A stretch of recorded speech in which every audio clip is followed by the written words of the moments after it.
सत्ता के गलियारों से, राजनीति अय्यारों से सीधे सच की जमीन पर।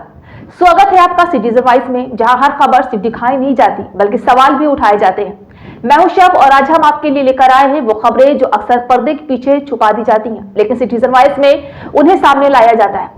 यहाँ न शोर बिकता है, न सच दबाया जाता है। हर खबर है आम जनता की आवाज और हर रिपोर्ट है जवाबदेही का आईना। तो आइए देखते हैं क्या है आज की खबर। पूर्व की रणनीति में एक बड़ा भूचाल आ गया है। ईरान में सत्ता का सबसे बड़ा बदलाव हो चुका है। देश के नए सुप्रीम लीडर के रूप में मुस्तफा खामेनी को चुना गया है। वो पूर्व सुप्रीम लीडर अयतुल्ला अली खामेनी के बेटे हैं और अब ईरान की पूरी राजनीतिक, सैन्य और धार्मिक ताकत उनके हाथ में आ गई है। ये फैसला ईरान की शक्तिशाली परंपरा संस्था असेंबली ऑफ एक्सपर्ट ने लिया, जो देश के सर्वोच्च नेता का चयन करती है। बताया जा रहा है कि ये फैसला उस समय लिया गया है जब क्षेत्र में युद्ध जैसे हालात बने हुए हैं।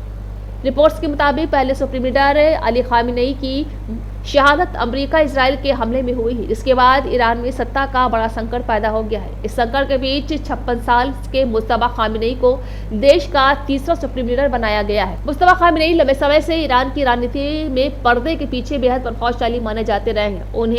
उनके संबंध खासतौर पर ईरान की शक्तिशाली सैन्य संस्था इस्लामिक रिवोल्यूशनरी गार्ड कॉर्प्स यानी कि IRGC से काफी मजबूत बताए जाते हैं। यही वजह है कि सत्ता परिवर्तन के बाद IRGC ने एक नए नेता के प्रति वफादारी का ऐलान कर दिया है। विशेषज्ञों का मानना है कि मुस्तफा खामेनी अपने पिता से भी ज्यादा सख्त रुख अपना सकते हैं, खासकर परमाणु कार्यक्रम, अमेरिकी विरोधी नीति और इजराइल के खिलाफ रणनीति में उनका रुख ज्यादा आक्रामक हो सकता है। यही वजह है कि उनके सत्ता में आने के बाद मध्य पूर्व में तनाव और बढ़ने की आशंका जताई जा रही है।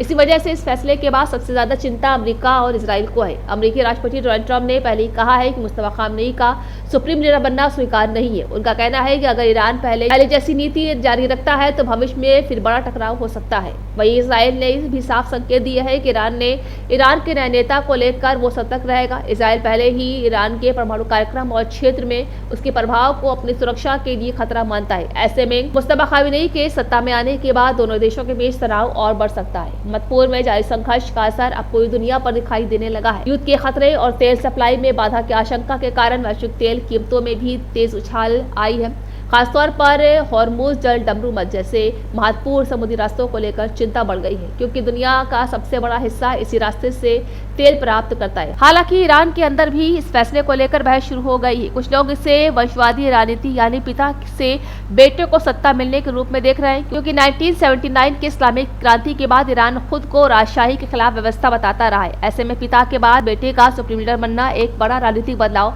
माना जा रहा है।